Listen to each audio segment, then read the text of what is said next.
Puji Tuhan, selamat pagi Bapak Ibu yang dikasihi Tuhan. Mari kita siapkan hati kita di hadapan Tuhan. Kita rendahkan hidup kita. Kita membawa seluruh kehidupan kita, segala ungkapan syukur kita pada Tuhan satu minggu ini. Biarlah kita memberikan yang terbaik untuk Tuhan melalui pujian penyembahan kita pagi hari ini. Kita angkat pujian kita.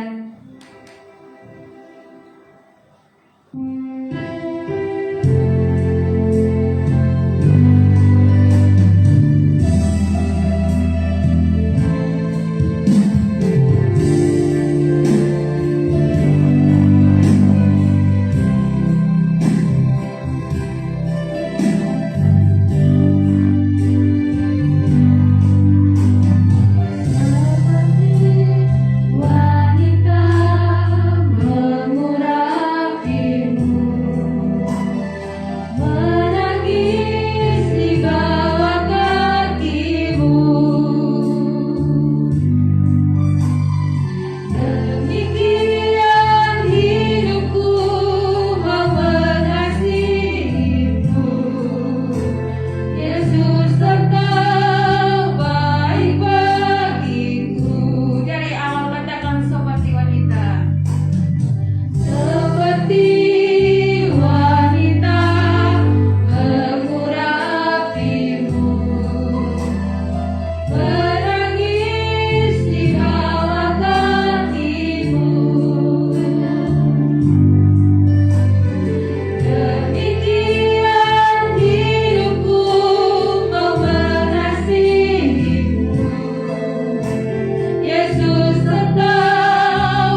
kasih Tuhan Yesus pagi hari ini. Kami sungguh bersyukur untuk penyertaan-Mu bagi kami, sehingga kami ada pagi hari ini sebagai mana kami ada ya Tuhan. Terima kasih Tuhan, inilah puji penyembahan kami. Lebih dalam lagi Tuhan, kami mau bersorak untuk kemuliaan nama Tuhan. Layakan kami Tuhan untuk kami tinggikan dan kami masyurkan nama-Mu. Urapi setiap mulut bibir kami, bahkan setiap pujian yang akan kami naikkan, sehingga semua pujian yang kami naikkan boleh menjadi suatu dupa harum di hadapan Tuhan. Terima kasih Tuhan Yesus, terima kasih. Berkati kami yang ada di tempat ini, bahkan yang harus mengikuti di rumah juga Tuhan, Engkau memberkati. Terima kasih Bapa, kami siap untuk meninggikan nama-Mu. Di dalam nama Tuhan Yesus kami sudah berdoa, haleluya. Amin. Puji Tuhan, kita percaya bahwa Allah kita dahsyat, sehingga Haleluya. saat ini pun kita masih ada, kita merasakan kasih Tuhan. Kita angkat pujian kita katakan Allahku dahsyat. Saya undang Bapak Ibu kita bangkit berdiri.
Saya akan buka ruang kesaksian bagi Bapak Ibu yang mau menyaksikan kebaikan Tuhan.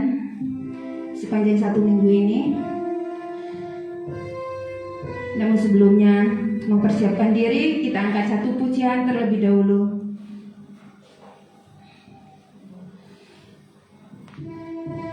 Oleh darah anak domba.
Waktu dan kesempatan saya persilakan.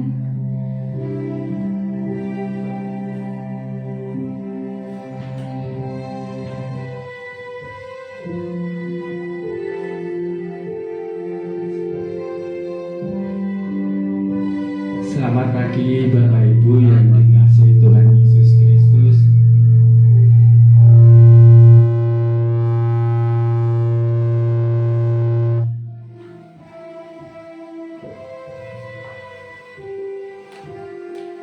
Selamat bertemu dengan saya.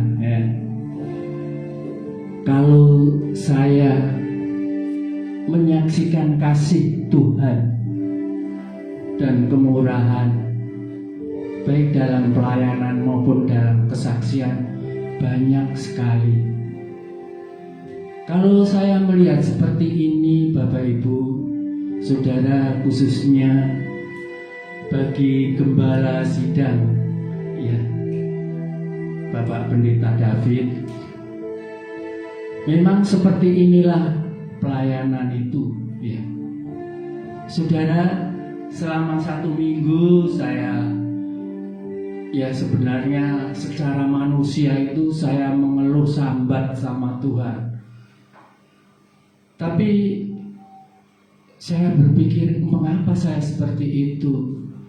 Walaupun saya harus menderita sakit, ya. Bapak Ibu memang nggak tahu kalau saya kelihatan sehat. Tapi Bapak Ibu, saya ini sebenarnya sakit, ya. Tapi saya nggak berpikir soal sakit A, B, C, D, saya enggak. Karena firman Tuhan mengatakan hati yang gembira adalah obat, ya. Tidak ada obat yang manjur kecuali hati yang gembira. Jadi siang pagi, siang malam saya selalu memuji, memuliakan dan membesarkan nama Tuhan. Karena itu satu-satunya harapan hidup kita sebagai umat Tuhan. Saudara, banyak berita A, B, C, D, E saat ini. Tapi ini jangan membuat kita kecil hati. Jadi kita tetap percaya, berharap dan bersandar pada Tuhan. Saudara, yang kami saksikan adalah, saudara, saya kalau melihat seperti ini, ya saudara, saya pernah ingat pada waktu saya masih menjadi satu pengurus gereja atau majelis gereja. Saudara, memang tantangan itu ada, saudara. Tapi saya tetap percaya bahwa Allah itu bekerja. Saudara, pada mulai dari tahun 76 saya mencari jiwa satu persatu sampai hujan, sampai kepleset, sampai jatuh, sampai waktu di Warugunung, saudara. Satu persatu saya cari jemaat, saudara. Tapi apa yang terjadi, saudara? Ada tantangan, saudara. Tantangannya pada waktu itu Agrindo itu dulu kerjasama dengan Pak Alek, ya. Pak Alek yang masih ada di Pucang Sewu atau Pucang Anom Sewu yang masih pertama itu, saudara. Di situ, saudara, setiap pagi mobil bis besar itu sudah ada di depan. Jadi jemaat saya tuh banyak yang ikut, saudara. Ikut ke jemaat Pak Alek Betani pertama itu, saudara. Tapi pada saat itu saya dengan seluruh majelis dan seluruh pengurus gereja tetap percaya, saudara. Memang suka dukanya kita melayani Tuhan itu seperti itu. Kadang-kadang kita mengalami duka, mengalami suka.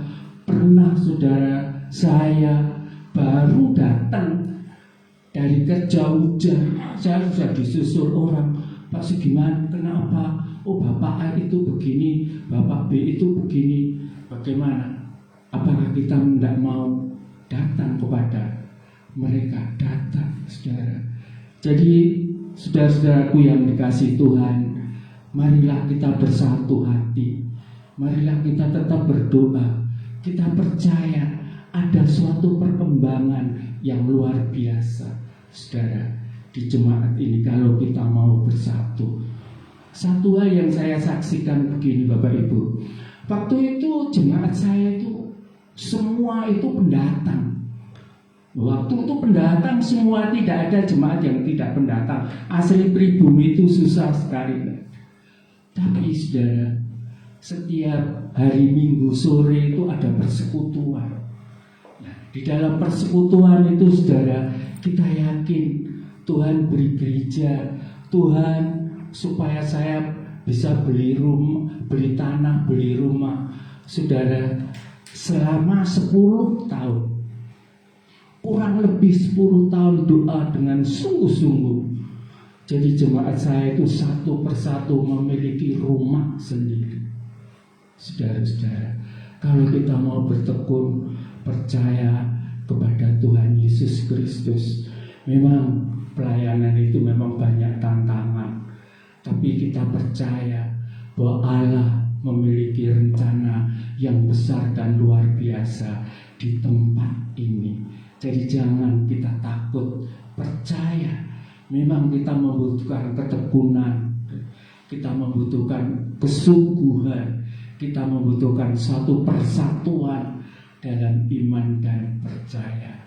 Saudara-saudaraku, itulah kesaksian saya dalam melayani Tuhan, dalam hidup saya sampai pada itu luar biasa. Amin. Yaitu saya tidak pernah pikirkan Tuhan siapkan semua. Dari setiap hari tidak pernah saya tidak kekurangan. Walaupun kita makan dengan cara sederhana, jangan asem ya, jangan bening, memang tahu tempe. Tapi itu saya sudah luar biasa, saudara. Apalagi saat-saat ini saya mendengar banyak orang yang mengeluh, banyak orang yang ABCD. Tapi Tuhan katakan bahwa anak Tuhan tidak pernah ditinggal. Saudara, kalau di dalam Efesus pasal 1 ayat yang keempat, di situ Paulus menuliskan bahwa kita ini dipilih sebelum dunia dijadikan. Ya. Yang kedua, Injil Yohanes pasal 1 ayat yang ke-12, barang siapa percaya kita diberi hak menjadi anak-anak Allah. Itulah saudara yang akan kami pujikan dalam akhir kesaksian pada pagi hari ini. Kita dipilih sebelum dunia dijadikan. Kita diberi hak menjadi anak-anak Allah. Amin. Kau telah memilihku sebelum dunia dibentuk.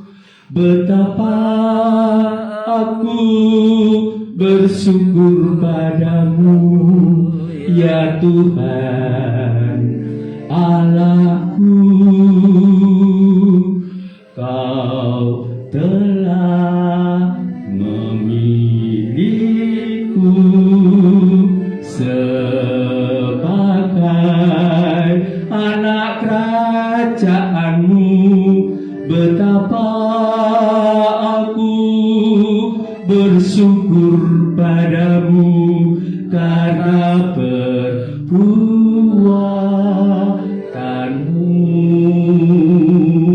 Jadikan aku rumah doamu yang kudus dan yang berkenan padamu. Jadikan aku bait sucimu untuk berbait sucimu, untuk menjadi saksimu. Haleluya. Amin. Kau telah memilihku sebagai anak kerajaanmu.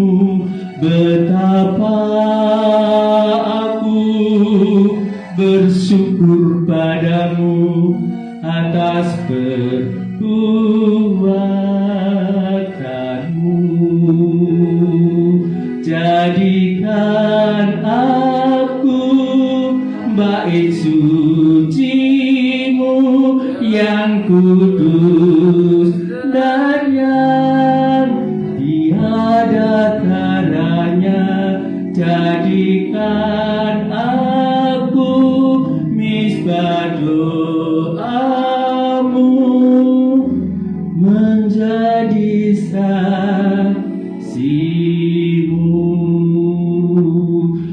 sebab kau besar berbuat, sebab kau besar perbuatanmu ajaib. Engkau tiada seperti Engkau, sebab kau besar perbuatanmu ajaib, tiada seperti Engkau, tiada seperti Engkau.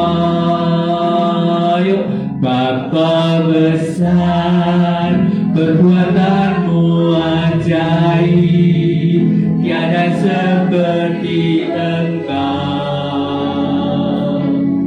tiada seperti Engkau, tiada seperti Engkau. Makasih.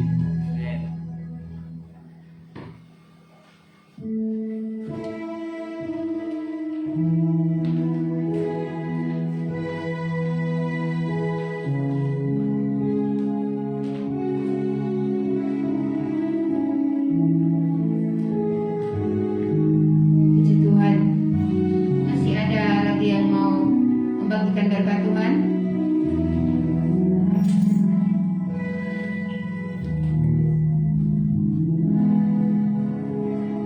Shalom, shalom.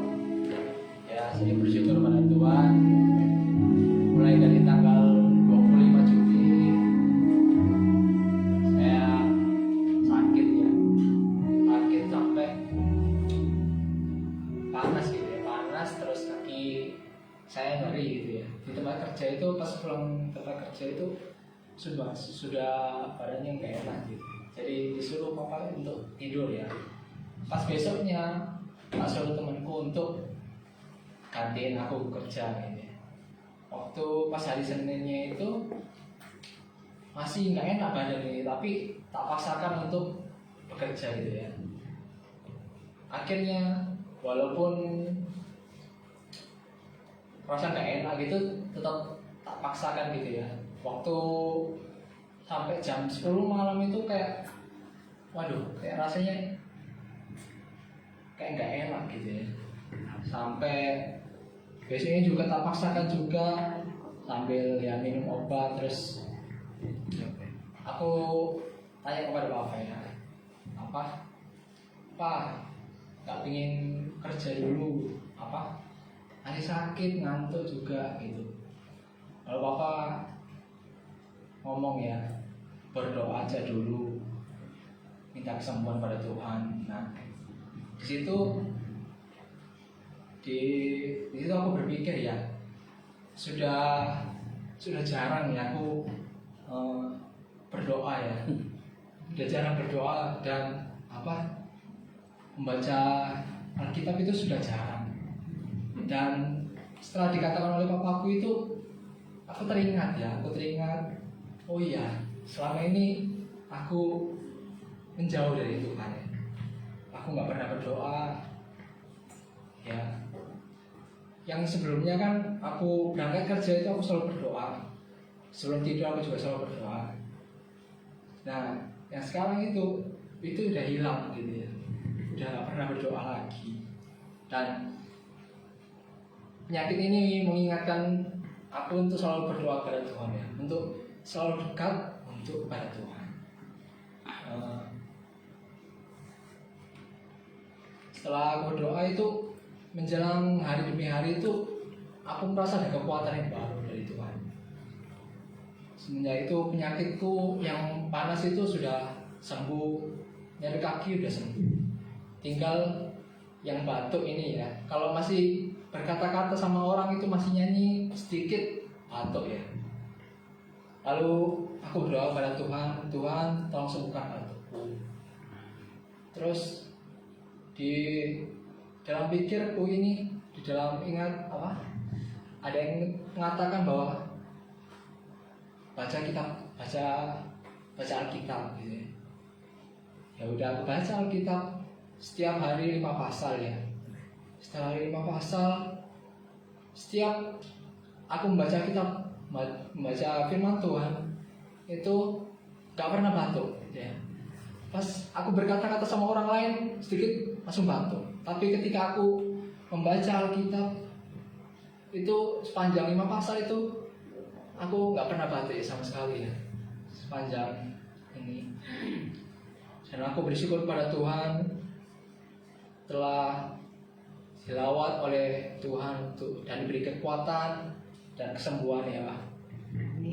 Dan Senin kemarin aku tes sama Mas Samuel ya, aku deg-degan ya. Gimana ini hasilnya, kalau reaktif gimana, di rumah lagi dong ya. Soalnya aku ingin untuk ibadah di sini ya. Jadi nggak enak kalau ibadah online itu nonton HP itu kayak nggak nyaman untuk saya. Terus Papa sama Mama juga kemarin tes juga non reaktif juga. Amin. Aku berdoa ya supaya diberikan kesembuhan. Aku, orang tuaku, semuanya diberikan kesembuhan, dan ternyata dijawab oleh Tuhan. Kemarin Jumat Papa sama Mama tes itu hasilnya non reaktif. Saya sangat bersyukur pada Tuhan. Ya. Ini mengajar saya, penyakit ini mengajar saya untuk selalu dekat lagi kepada Tuhan. Terima kasih. Amin, amin.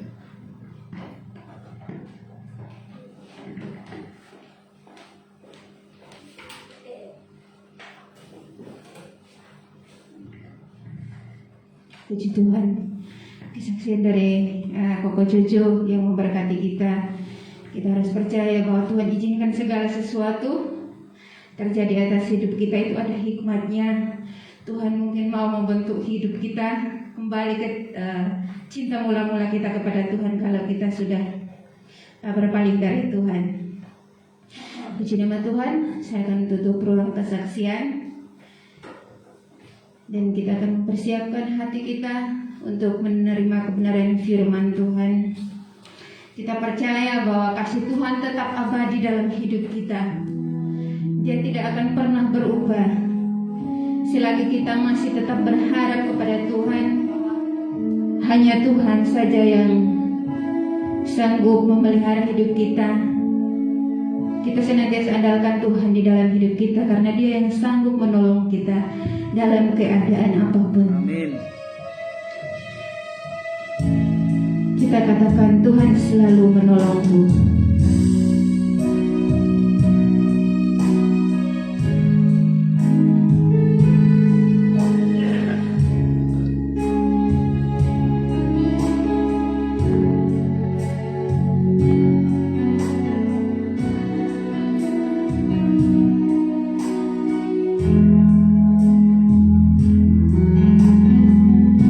Musim akan selalu berkah.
dalam kehidupan kami tak akan berubah Tuhan. Engkau tetap setia di dalam hidup kami. Terima kasih Tuhan Yesus, terima kasih. Kami sudah memuji menyembah Engkau, juga sudah meninggikan bersorak-sorak bagi kemuliaan nama-Mu Tuhan. Lebih lagi Bapa, kami mempersiapkan hati kami untuk menerima kebenaran firman-Mu. Mari Tuhan, buka setiap hati kami Bapa. Jadikan hati kami seperti tanah yang gembur, yang siap untuk ditanami dengan benih firman Tuhan pagi hari ini. Terima kasih ya Bapa. Berkati juga hamba-Mu yang akan menyampaikan firman-Mu. Pakai hamba-Mu sebagai saluran berkat bagi kami pagi hari ini. Apa yang Tuhan mau firmankan pagi hari ini, kami percaya bahwa lewatan Tuhan kami akan rasakan dan kami akan nikmati pagi hari ini melalui firman-Mu. Terima kasih Bapa di dalam surga. Saat ini Tuhan, kami sudah siapkan hati kami untuk menerima kebenaran firman-Mu. Di dalam nama Tuhan Yesus kami sudah berdoa dan mengucap syukur. Haleluya. Amin.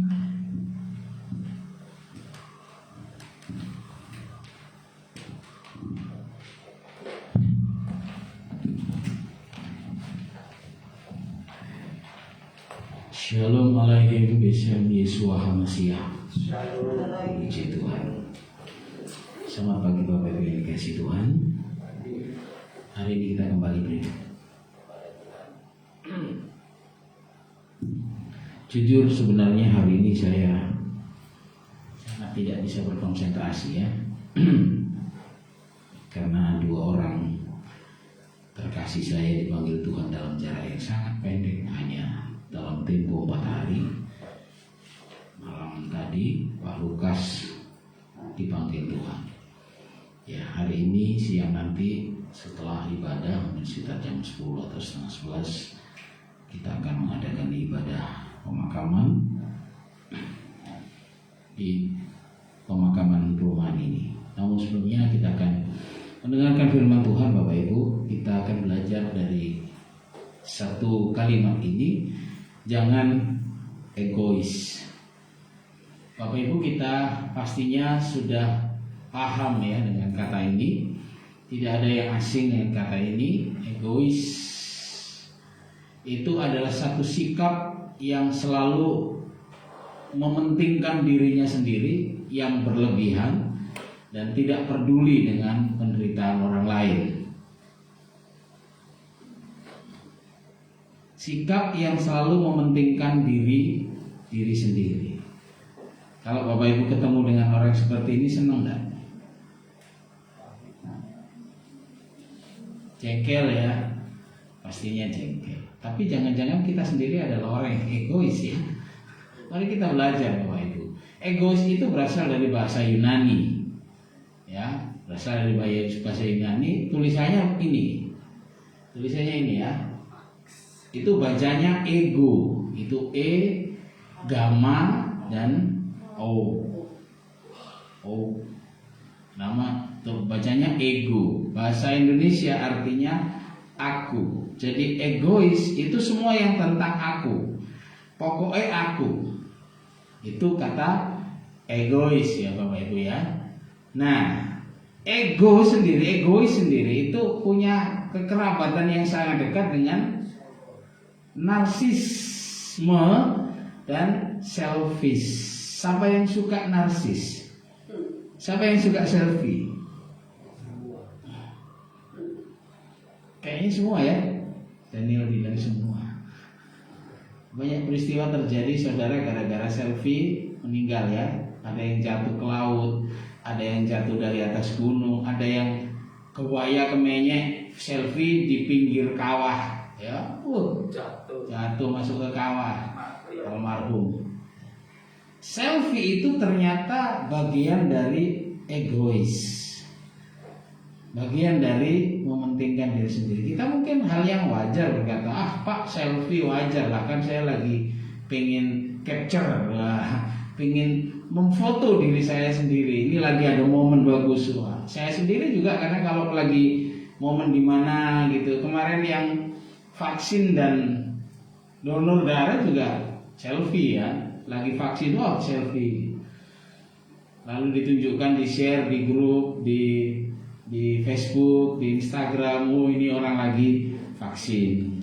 Apakah ada yang salah? Ya kita berbicaranya itu hal yang wajar, itu hal yang lumrah. Selfie itu kan boleh-boleh aja, sah-sah aja, tidak ada hukumnya. Tapi Bapak Ibu, orang yang egois itu juga biasanya iri dan serakah.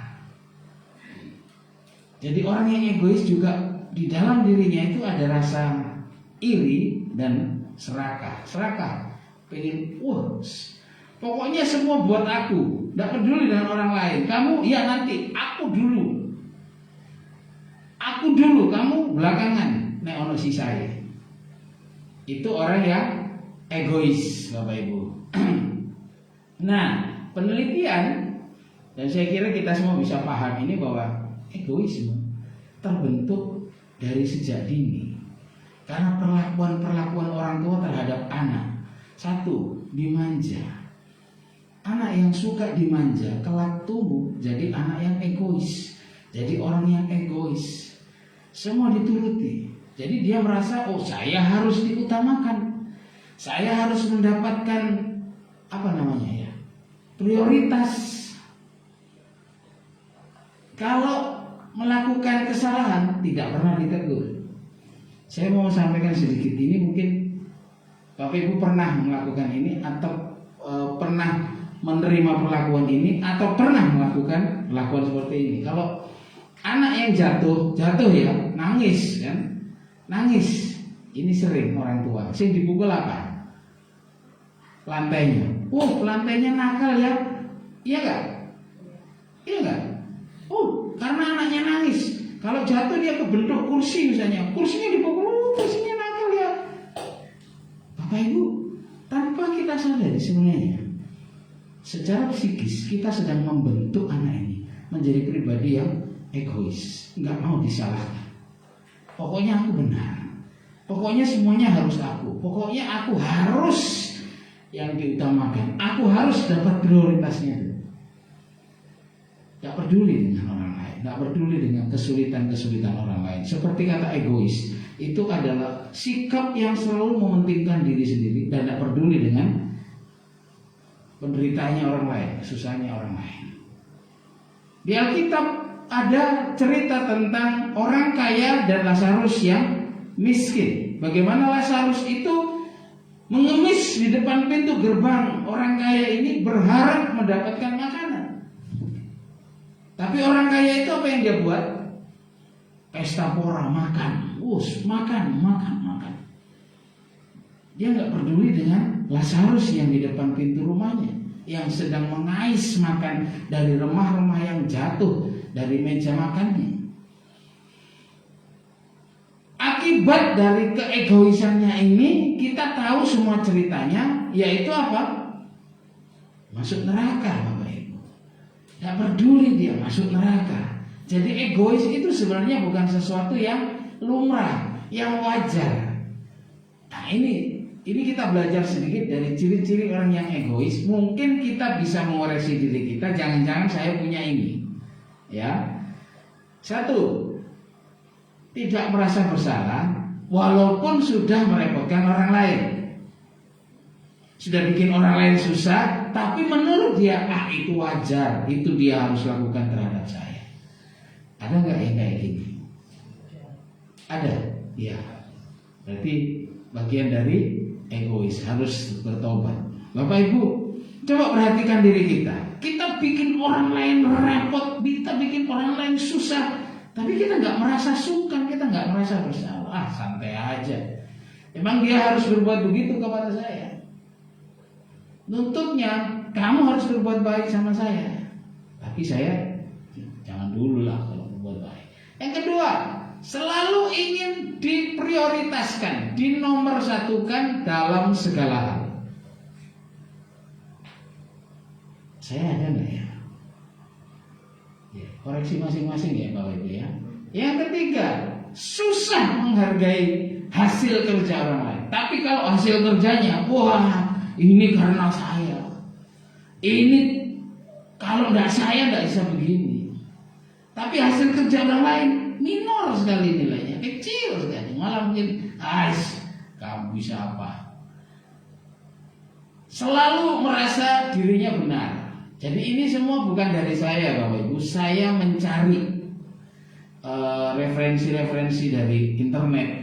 Ini merupakan penelitian para pakar psikiater ya, para ahli-ahli jiwa. Selalu merasa dirinya benar. Apapun yang saya buat, saya benar. Walaupun salah, saya benar.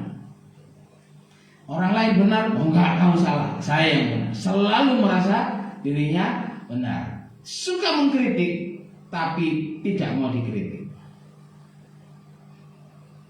Bagaimana ini? Ada nggak di dalam diri kita? Ada nggak sih? Ada? Tidak ada? Puji Tuhan kalau tidak ada sih. Ya. Apa kata kita Bapak Ibu?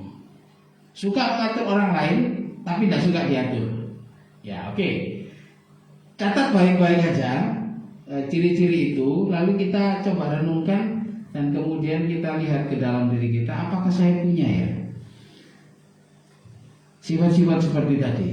Kalau tidak, ya puji Tuhan, sampai sudah orang yang baik, bukan orang egois. Tapi kalau ada, ya kita coba memperbaiki diri. Karena egois itu bagian dari jiwa manusia, Bapak Ibu. Sudah ada di dalam diri kita.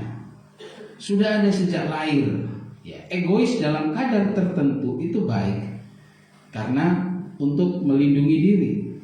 Tapi ketika egois ini dominan, ya banyak sekali, itu menjadi sangat buruk dan merugikan diri sendiri. Filipi pasal 2 ayat yang keempat. Dan janganlah tiap-tiap orang hanya memperhatikan kepentingannya sendiri, tetapi kepentingan orang lain juga. Ini adalah perintah firman Tuhan kepada kita. Firman Tuhan menyarankan, mengharuskan kita supaya kita tidak hanya memperhatikan kepentingan dirinya sendiri, tapi kepentingan orang lain juga. Jangan menjadi orang yang sok-sokan tapi nggak bisa apa-apa, Bapak Ibu ya. Kita bukan produk dunia ini.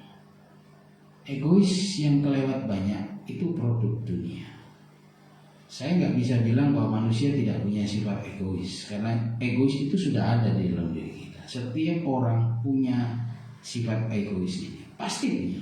Tapi kadarnya, apakah kadarnya kecil atau besar, itu yang perlu kita koreksi. Kalau kita punya egois tapi kadarnya kecil, ya bagus. Karena bagaimanapun kita secara tersirat Tuhan sendiri berkata, kasihilah sesamamu manusia seperti dirimu sendiri. Ya, berarti itu ada ego kan? Ada ego di situ, mengasihi diri sendiri, ada ego. Tapi kadarnya kecil. Tapi Tuhan berkata, jangan hanya memperhatikan dirimu sendiri. Memang kamu perlu memperhatikan dirimu sendiri. Saya bersyukur hari ini tidak banyak yang hadir. Mungkin sudah mengetahui beberapa kali kita diterpa oleh berita yang tidak menyenangkan ya. Jadi Selasa tanggal 20 Ibu Lukas meninggal. Tadi malam tanggal 24 Bapak Lukas yang meninggal. Apakah itu COVID? Tidak tahu saya. Saya tidak tahu. Apakah itu COVID? Saya tidak tahu karena tidak dites, ya, tidak dibuktikan apakah itu COVID atau tidak. Karena kesaksian anaknya, Bu Lukas punya diabetes akut, Pak Lukas punya penyakit jantung awal.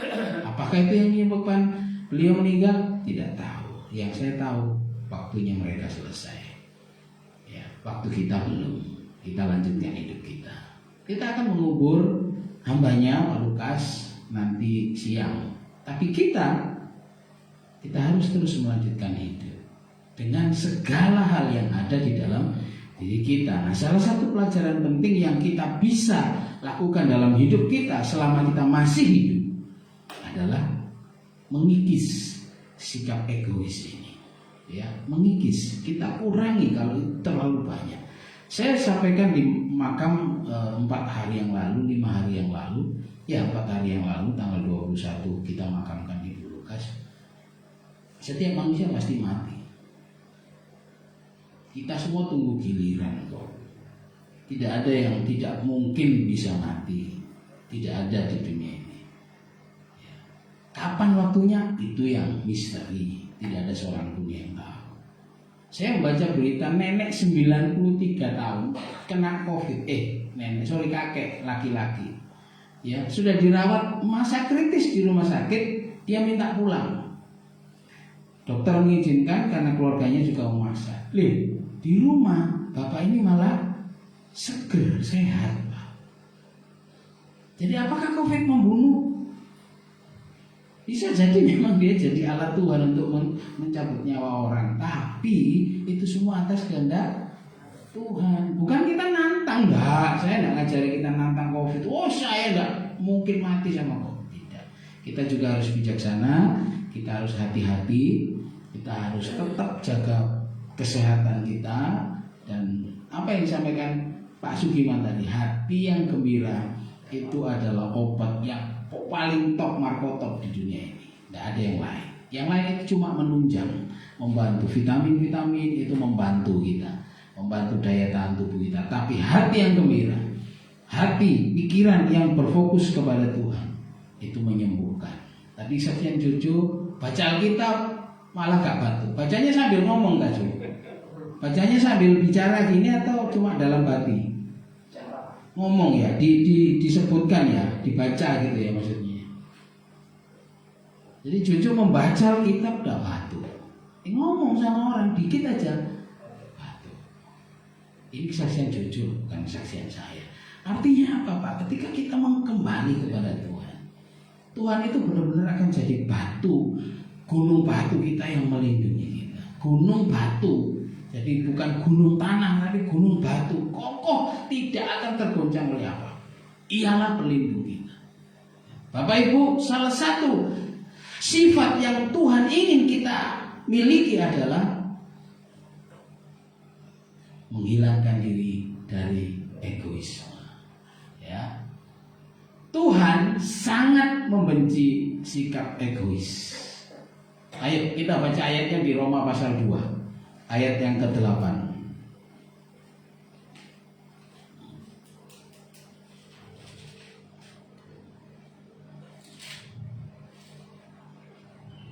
Saya coba membaca mulai dari ayat yang ke-6 ya. Ia akan membalas setiap orang menurut perbuatannya, yaitu hidup kekal kepada mereka yang dengan tekun berbuat baik, mencari kemuliaan, kehormatan dan ketidakbinasaan. Tetapi ayat 8, murka dan geram kepada mereka yang mencari kepentingan sendiri.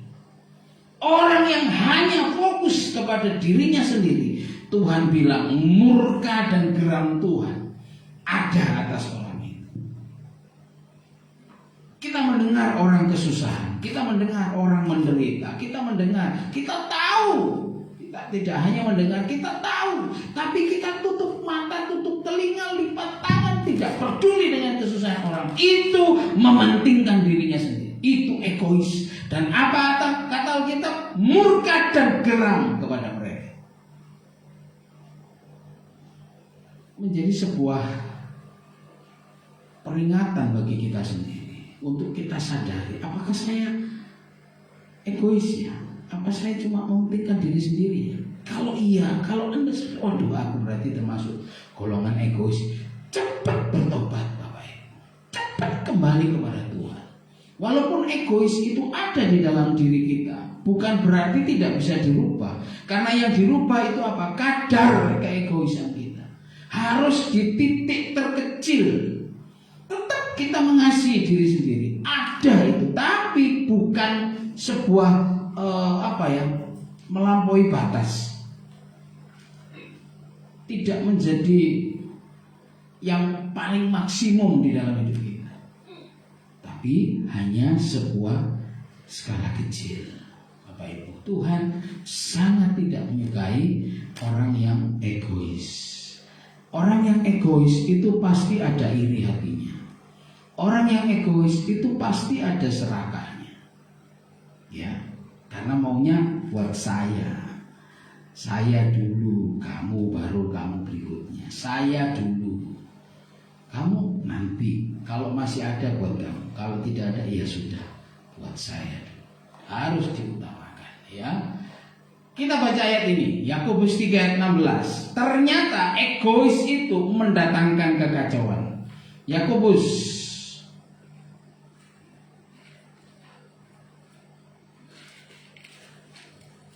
pasal 3 ayat yang ke-16. Sebab di mana ada iri hati dan mementingkan diri sendiri, di situ ada kekacauan dan segala macam perbuatan jahat. Ini jelas adalah pesan Tuhan, firman Tuhan. Kalau ada rasa iri hati dan mementingkan diri sendiri, lihat digandeng ya, di sini ada iri hati, ada kepentingan diri sendiri. Jadi egois itu selalu berjalan bersama-sama dengan iri hati dan serakah. Di mana ada iri hati dan mementingkan diri sendiri, di situ hanya ada kekacauan. Sebuah gereja, sebuah komunitas, atau sebuah perkumpulan, kalau orang-orangnya cuma mikir dirinya sendiri, gereja itu kacau. Persekutuan itu akan kacau, akan ada banyak perbuatan jahat di sana. Tapi kalau ada kasih mesra, kasih bersaudara, hidup dan akan bertumbuh. Jadi Bapak Ibu yang dikasihi Tuhan, ini pesan yang harus kita ingat. Hidup kita terus berjalan. Sampai kapan saya tidak tahu. Karena hidup itu di tangan Tuhan. Ya, mati hidup kita di tangan Tuhan. Saya masih 54 tahun, tapi bukan menjadi syarat untuk bisa masih panjang umurnya. Karena mati itu nggak pakai syaratnya, bukan harus tua atau sakit. Mati itu kehendak Tuhan. Kalau Tuhan menginginkan jiwa kita kembali kepadanya, ya kita akan mati. Tapi seperti yang saya sampaikan, bahwa mati itu adalah keuntungan. Hidup ini untuk Kristus dan mati itu keuntungan. Jadi kalau kematian itu adalah sebuah keuntungan, tentunya kita tidak akan bersedih, bukan? Kalau Anda untung sedih enggak? Waduh, aku sedih, kenapa? Aku untung 1 juta. Wah, rodok ini berarti ya kan? Untung kok sedih. Aku sedih sekali, kenapa? Aku dapat laba 1 M. Loh, laba 1 M kok sedih. Kematian itu keuntungan. Jadi kematian bukan menakutkan, Bapak Ibu. Bagi orang percaya ya. Bagi orang yang tidak percaya, kematian itu mengerikan, menakutkan. Tapi bagi orang yang percaya kepada Tuhan Yesus, kematian itu keuntungan. Bukan kemudian kita cari mati, nabrakkan diri ke kereta api yang berjalan. Wah, mati keuntungan. Itu konyol. Itu bodoh namanya. Ya, itu goblok pol saya sebutnya. Tapi kalau mati karena kehendak Tuhan, Paulus berkata, itu keuntungan. Nah, kita kembali Bapak Ibu, supaya kehidupan kita ini berarti, jangan sampai kita hidup di dalam egoisme yang tinggi. Orang egois itu adalah sebuah noda. Yudas 1 ayat 12. Mereka inilah noda dalam perjamuan kasihmu, di mana mereka tidak malu-malu, melahap dan hanya mementingkan dirinya sendiri. Mereka bagaikan awan yang tak berair yang berlalu ditiup angin. Mereka bagaikan pohon yang dalam musim gugur yang tidak menghasilkan buah. Anda bisa baca seterusnya ayat ini di Yudas pasal 1, karena cuma 1 pasalnya, di ayat 12. Yudas ayat 12. Mereka ini noda. Bapak Ibu, kalau kita orang yang egois, kata Tuhan kita adalah noda. Noda itu selalu tidak menyenangkan. Iya tidak? Noda itu selalu bikin mata gatal, tidak enak. Kalau kita punya baju putih seperti saya pakai punya baju putih seperti ini, terus ketumpahan saus tomat atau kecap, nyaman nggak? Mata nggak nyaman, nggak enak rasanya. Kenapa? Noda. Demikian juga dengan orang yang egois, ternyata dia adalah noda. orang nggak nyaman dengan dia. Dia seperti cuka bagi gigi, asap bagi mata, perih, nggak enak. Ya. Lawan kata dari egoisme itu altruisme. Altruisme itu adalah kecenderungan untuk memperhatikan kesejahteraan orang lain tanpa memperhatikan diri sendiri. Inilah yang diajarkan oleh Tuhan kepada kita. Ya, inilah yang diajarkan oleh Tuhan kepada kita. Ibrani pasal 10 ayat 24, dan marilah kita saling memperhatikan supaya kita saling mendorong dalam kasih dan dalam pekerjaan baik. Mari kita saling peduli. Orang-orang yang di sekitar kita sedang kesusahan, kita peduli, kita care sama dia. Tidak bisa kita tidak bisa untuk bantu materi, kita nggak bisa bantu duit, kita nggak bisa bantu secara finansial. Paling tidak kita membantu dia dalam memberikan saran misalnya, atau kepedulian kita dalam bentuk yang lain. Marilah kita saling memperhatikan. Jangan menyamankan diri sendiri, jauh dari kerumunan, jauh dari orang-orang lain, jauh dari semua orang dengan wah aku nyaman sendiri di sini. Bapak Ibu, itu sikap egois kata Tuhan. Dan sikap egois itu memancing kemarahan Tuhan, murka dan geram atas orang-orang yang mementingkan diri sendiri. Monggo silakan dipilih. Kalau Anda memang mencintai diri sendiri, Anda lebih daripada orang lain, ya silakan saja, karena itu adalah tanggung jawab pribadi. Tapi saya hanya mengingatkan bahwa ketika kita hanya memikirkan untuk diri saya sendiri, Tuhan murka, Tuhan geram dengan kita, Tuhan tidak suka. Ya. Nah, Tuhan mau kita hidup di dalam persekutuan kasih. Yohanes 15 ayat 12, ini perintah Tuhan. Ayo kita baca saja supaya lebih serp kalau kita baca dari Alkitab ya. Yohanes pasal 15 ayat yang ke-12.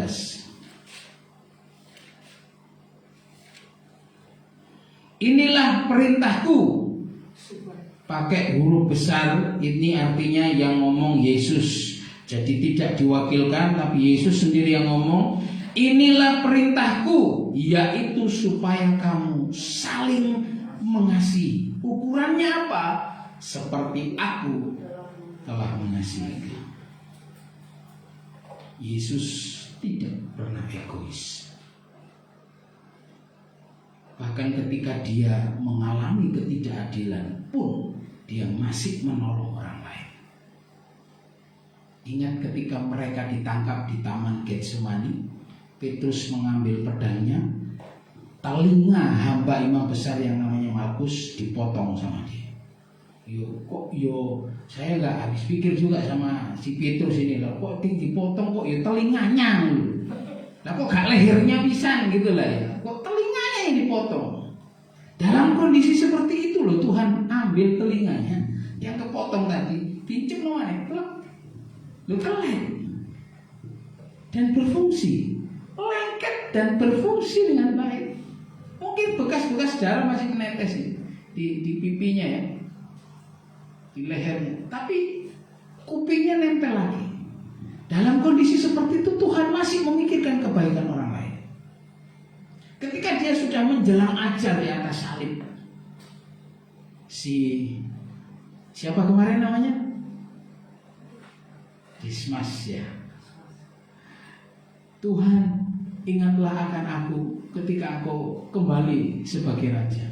Yesus berkata, hari ini juga Engkau bersama-sama aku di Kristus. Sekarang Yesus memberikan contoh seperti ini. Seperti aku mengasihi kamu. Apa yang kamu perbuat untuk aku? Enggak ada, tapi aku mengasihi kamu. Orang yang sama yang terima mujizat 5 roti 2 ikan untuk kasih makan puluhan ribu orang. Orang yang sama yang berteriak, salibkan dia, salibkan dia. Yesus tahu nggak? Tahu. Tapi kenapa dia tetap kasih makan? Karena Ini pelajaran karakter yang diberikan Tuhan kepada kita untuk kita tiru, untuk kita teladani. Inilah perintahku, kata Tuhan. Dan perintah Tuhan itu untuk dikerjakan, untuk dijalankan, bukan untuk dilupakan. Perintah Tuhan adalah apa? Saling mengasihi, supaya kamu saling mengasihi. Bapak Ibu, kita perlu membuka mata, telinga, pikiran kita lebih lebar untuk melihat situasi dan kondisi orang-orang yang di sekitar kita hari-hari ini. Minggu lalu saya sampaikan bahwa kita sedang berada di dalam lembah kekelaman. Kita ada di sebuah zona bayang-bayang maut. Bayangan kematian setiap saat mengintai kita. Saya sampaikan hari Minggu, saya tidak pernah berpikir bahwa hari Selasa maut merenggut nyawa Bu Lukas. Saya tidak pernah berpikir maut merenggut nyawa Pak Lukas. Tapi ini sebuah alarm buat kita, Bapak Ibu. Bayang-bayang kematian ada di sekitar kita. Lalu apa yang harus kita lakukan? Mazmur Daud berkata, aku tidak takut bahaya. Mengapa? Karena dia percaya Tuhan adalah yang menjaga, yang melindungi, yang memelihara. Apa yang harus kita lakukan? Perintahnya. Untuk kita bisa menikmati segala kemurahan Tuhan, fasilitas yang diberikan Tuhan, kita patut dan harus mengikuti perintahnya. Amin Bapak Ibu. Jangan egois. Kalau kita melihat kesulitan orang lain, kita bantu. Ya. Hari-hari ini nun sewu Pak, nun sewu sekali. Orang-orang seperti ini jarang. Pak, si A sakit. Sakitnya apa? Sesepan. Golek wong liya ya.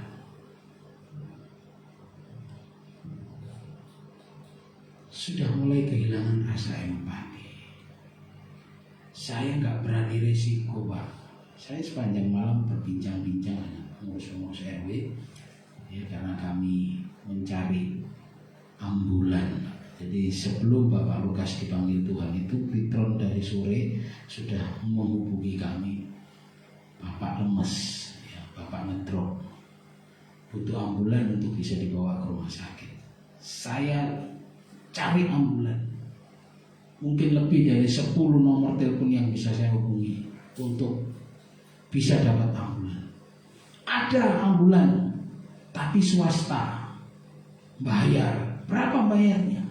1.600.000 sekali jemput, bawa ke rumah sakit, selesai. 1.600.000. Yang gratis seharusnya ada. Ya, beberapa yayasan itu kayak rumah sakit, itu ambulannya gratis. Tapi tidak ada ambulannya. Ambulannya ada, tidak ada supirnya. Hari-hari ini di saat situasi seperti inilah kita perlu membuka mata dan hati kita lebar-lebar untuk orang-orang yang ada di sekitar kita. Mungkin mereka membutuhkan pertolongan. Mungkin mereka sudah nggak tahu harus berbuat apa, putus asa. Ya, seperti keluarga tadi malam. Pak, saya nggak tahu harus bagaimana. Saya bingung. Kalau bukan kita yang membantu dan menolong, siapa yang peduli, Bapak Ibu? Lalu bagaimana kita bisa mempertahankan integritas kita sebagai anak Tuhan?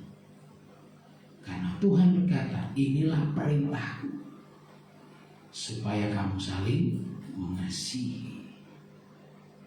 Ketika kita saling mengasihi, Tuhan berkata, kamu akan disebut sebagai anak-anak. Yaitu ketika kamu saling mengasihi. Mari kita saling mengasihi. Mari kita singkirkan dulu sifat-sifat egois kita. Kalau ada kikis sampai habis, kita peduli kepada orang lain lebih daripada diri sendiri. Walaupun tetap ada kadar mengasihi diri sendiri, tapi kita buat kadar itu sekecil mungkin dan kita lebih berempati kepada orang lain. Tuhan Yesus memberkati. Mari kita bangkit berdiri. Kita nyanyikan pujian yang terakhir tadi. Kita percaya bahwa Tuhan akan selalu menolong kita. Kita percaya bahwa Tuhan selalu menjaga kita. Jangan ada keraguan sedikit pun terhadap perlindungan dan penjagaan Tuhan atas hidup kita. Kita bisa menyanyi dengan mudah karena kita bisa menghafal lirik lagu ini. Tapi yang Tuhan tuntut dari kita bukan kita bisa menyanyi dengan baik, tapi kita bisa mengerjakannya dengan baik. Tuhan selalu menolongku, selalu menjagaku. Selai di rambutku tak akan terjatuh tanpa seizinku. Tuhan selalu menolongku, selalu menjagaku. Dia menyangkaku dan meliharaku seumur hidupku. Tuhan selalu menolongku, selalu menjagaku. Selai rambutku tak akan terjatuh tanpa seizinku. Tuhan selalu menolongku, selalu menjagaku. Dia mengenyangkanku dan peliharaku seumur hidupku. Dia mengenyangkanku. Jangan takut kekurangan Bapak Ibu. Ketika kita berempati kepada orang lain, Tuhan akan mengenyangkan kita dengan segala kebaikan. Dia mengenyangkan kita dengan berkat-berkat. Dia memelihara kita dengan kasih. Amin. Terima kasih Tuhan. Haleluya. Haleluya Yesus. Kami merenungkan firman-Mu Tuhan. Ampuni kami kalau selama ini ada sifat-sifat egois di dalam diri kami. Sifat-sifat yang hanya mementingkan diri sendiri, tidak peduli dengan kesulitan orang lain, atau bahkan senang mendengar orang lain celaka. Ampuni kami Tuhan. Kami berdosa kepadamu. Kami tidak ingin mendapatkan murka dan geram Allah. Kami mau mengubah cara hidup kami. Kami mau memperbaiki karakter kami, supaya kami menjadi pelaku-pelaku firman, perintah-Mu atas kami, supaya kami saling mengasihi, saling mendahului dalam memberi hormat, saling memperhatikan, saling peduli Tuhan. Dengan demikian kami menggenapi hukum Tuhan. Kami akan memuliakan nama-Mu. Sekali lagi Tuhan, ampuni kami Yesus. Jika kami menjadi orang-orang yang sangat introvert, sangat tertutup dan tidak peduli dengan orang lain. sekarang Tuhan, bentuk pikiran kami, bentuk perilaku kami menjadi orang-orang yang suka memperhatikan orang lain, menjadi orang-orang yang altruisme, bukan egois. Kami memperhatikan kesejahteraan orang lain. Terima kasih Yesus, terima kasih. Hamba-Mu selesai berbicara hari ini. Selanjutnya kiranya Roh Kudus meneguhkan firman-Mu ini menjadi rema yang kuat dan logos yang berkuasa di dalam kehidupan kami Tuhan, sehingga kami menjadi anak-anak Kristen yang layak untuk disebut sebagai anak-anak Tuhan. Terima kasih Bapa, terima kasih. Puji dan syukur kami naikkan bagi-Mu. Kami mengucap syukur di dalam nama Tuhan Yesus Kristus. Haleluya, amin. Silakan duduk Bapak Ibu. Sebelum saya kembalikan kepada worship leader, pengumuman gereja, ucapan selamat ulang tahun kepada Ibu Chandra, Ibu Sutianingsih ya, tanggal 19 hari Senin kemarin berulang tahun. Dan ucapan duka yang mendalam saya sampaikan untuk Bapak dan Ibu Lukas ya, yang telah dipanggil Tuhan. Sebuah kisah hidup yang sangat menggugah gitu ya. Saya sendiri jujur tadi saya katakan bahwa saya kehilangan konsentrasi Bapak Ibu, karena cukup mengejutkan buat saya, sangat mengejutkan. Saya tidak bisa berpikir, saya sendiri bingung, apalagi keluarga ya. Sebuah kedukaan yang sangat luar biasa dalam minggu yang sama, satu minggu yang sama, hanya 4 hari. Orang terkasih dipanggil Tuhan, langsung 2 orang.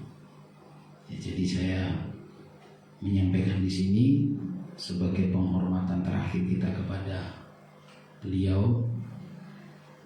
Saya mengajak jemaat Tuhan yang bisa, yang bersedia untuk ke pemakaman, berdoa buat keluarga yang ditinggalkan, untuk memperoleh kekuatan dari Tuhan. Ya, kita antar almarhum di peristirahatannya yang terakhir. Puji Tuhan, pengumuman ibadah hari Kamis ada doa ibadah rumah tangga online melalui Google Meet. WL-nya Ibu Rina, firman Tuhannya Ibu David. Sabtu ada pemuda remaja untuk ibadah anak of pra remaja. Kita lihat ya, kalau ada kita gabung dengan pemuda dan anak remaja ya.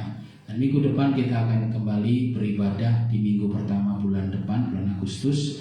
Seperti biasa kita melakukan perjamuan kudus, pelayanan pujian dilayani oleh Ibu Joko dengan singernya Chris dan Leta. Ini saja yang bisa saya sampaikan. Sekali lagi saya mengajak Bapak Ibu yang bersedia untuk mengantar almarhum Bapak Lukas ke peristirahatan yang terakhir sekitar pukul 10 sampai pukul 11 siang ini ya, karena ternyata jenazah masih ada di rumah sakit Randekan Sari Husada, dan saya belum dijawab oleh anaknya kapan diantar ke sini ya. Hari ini tadi malam, sepanjang malam mungkin sampai pagi ini masih ada di rumah sakit. Kita akan beribadah, mungkin kita nanti langsung ke makam untuk melakukan ibadah pemakaman. Itu saja yang bisa saya sampaikan.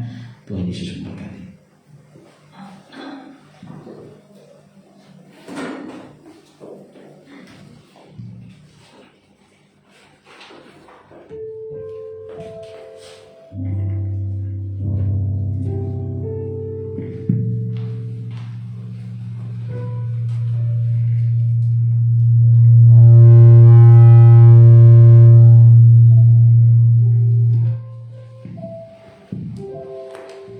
Puji Tuhan, kita sudah diberkati dengan firman Tuhan,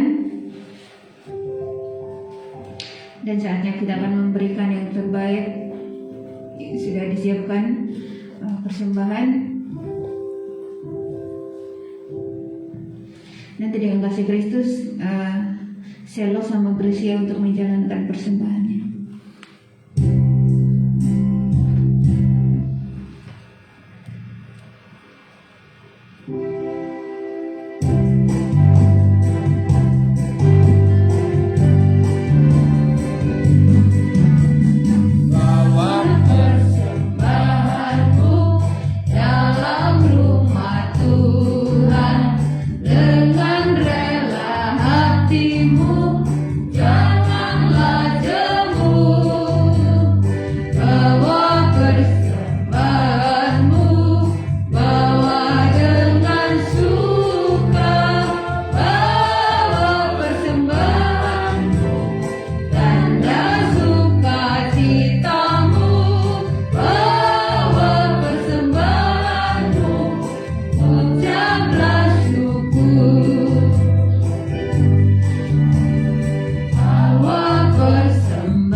Ibadah kita pagi hari ini, sebelumnya kita akan berdoa untuk persembahan dengan kasih Kristus. Saya minta taci, dan kita akan berdoa syafaat untuk bangsa dan negara, bahkan pekerjaan Tuhan, terlebih yang ada di tempat ini. Dengan kasih Kristus saya minta Pak Dania dan doa berkat oleh hambanya. Syukur, terima kasih Tuhan Yesus, buat kasih dan penyerahan-Mu. Terima kasih buat firman yang Kau tebarkan dalam hati kami ya Tuhan, supaya kami tidak egois, serakah, maupun mementingkan diri sendiri. Terima kasih buat setiap firman Tuhan. Engkau telah mencerahkan mata hati kami, agar kami tetap memperhatikan orang-orang yang memerlukan perhatian kami ya Tuhan. Terima kasih Tuhan Yesus, terima kasih. Berkatilah persembahan kami ya Tuhan, baik persembahan kamtangan maupun persembahan perpuluhan kami ya Tuhan. Terima kasih Tuhan Yesus, terima kasih buat berkat-berkat yang Tuhan curahkan. Terima kasih Tuhan Yesus. Terima kasih Tuhan, kembali kami bersyukur buat kasih setia-Mu pada pagi hari ini, di mana kami boleh datang ke rumah Tuhan untuk menaikkan ucapan syukur kami kepada-Mu. Berkati setiap kami yang hadir pagi ini Tuhan, kami sudah diingatkan oleh firman-Mu bahwa kami tidak akan memikirkan diri sendiri, egois ingin hati, sebab ingin hati kami tidak akan dapat bagian di kerajaan surga nanti.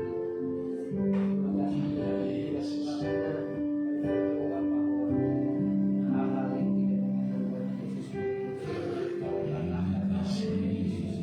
Terima kasih Bapa yang baik, terima kasih Tuhan untuk firman-Mu pagi hari ini, untuk menyembuhkan dan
Sebentar kami akan pulang, meninggalkan tempat ini kembali ke rumah masing-masing. Tuhan, sebelum kami bersama-sama pulang, izinkan hamba memohon berkat-Mu, curahkan berkat-Mu berlimpah-limpah di dalam kehidupan seluruh jemaat-Mu. Lindungilah mereka dari segala bahaya, dari segala sakit, penyakit, dan maut. Berikan mereka hati yang meluap dengan sukacita dan kebahagiaan Tuhan, sebab dari situlah sumber kekuatan dan sumber kehidupan kami. Sediakan semua yang mereka perlukan Tuhan. Terima kasih Bapa, terima kasih Tuhan memberkati tangan-tangan yang sudah berkorban, tangan-tangan yang sudah mengembalikan miliknya Tuhan. Tuhan berkati lipat ganda, Tuhan menambahkan perbendaharanya, Tuhan membuat mereka semakin mulia, dan Engkau memberkati dengan sangat limpah dalam segala hal. Terima kasih Tuhan, terima kasih Tuhan Yesus. Kami berdoa buat keluarga Pak Lukas yang dalam 1 minggu ini kehilangan ibu dan ayah. Tuhan, kiranya sukacita dari Allah, penghiburan dari Tuhan Yesus menyertai keluarga, anak, menantu Tuhan Yesus, adik. Oh Tuhan Yesus, Engkau memberkati mereka sehingga mereka terhibur. Mereka memiliki keyakinan bahwa Tuhan yang merencanakan semuanya ini, dan tidak ada rencana-Mu yang gagal. Kami percaya bahwa rancangan Tuhan itu adalah damai sejahtera. Kiranya Tuhan mencelikkan mata hati kami melalui peristiwa-peristiwa ini, betapa baiknya Tuhan dan betapa pedulinya Tuhan terhadap hidup kami. Terima kasih Tuhan, terima kasih. Tuhan memberkati juga teman-teman kami yang sakit, Tuhan, Ibu Elizabeth, kami bersyukur Tuhan sudah memulihkan dan menyembuhkan. Tuhan Yesus semakin hari semakin kuat dan semakin baik. Demikian juga keluarga Bu Chandra, Tuhan juga semakin memulihkannya sehingga keadaannya menjadi semakin baik. Kami percaya semuanya oleh karena anugerah dan kemurahan Tuhan semata. Kami berdoa Tuhan supaya perlindungan Tuhan juga terhadap kami semuanya, seluruh jemaat-Mu dan hamba-Mu di tempat ini, supaya kami jauh dari segala kelemahan secara fisik, jauh dari maut, jauh dari segala hal-hal yang mengancam jiwa kami Tuhan. Supaya kami dengan tubuh yang sehat, kami bisa terus memuliakan nama Tuhan, melayani Tuhan sekuat tenaga, dengan segenap hati dan jiwa kami, dengan akal budi kami. Terima kasih Tuhan, terima kasih. Terpujilah nama-Mu Bapa, terpujilah nama-Mu. Jemaat yang dikasihi Tuhan, terimalah berkat dari Tuhan. Bersama-sama kita menerima damai sejahtera dari Allah Bapa, cinta kasih dari Tuhan Yesus Kristus, pertolongan, penghiburan dan penyertaan Roh Kudus yang menyertai kita mulai dari sekarang ini sampai Maranatha, sampai Tuhan Yesus Kristus datang untuk kedua kalinya. Di dalam nama Tuhan Yesus Kristus kami sudah berdoa dan ucap syukur. Sama-sama kita katakan amin. Puji Tuhan. Bapak Ibu, selamat siang, selamat pulang. Tuhan Yesus memberkati.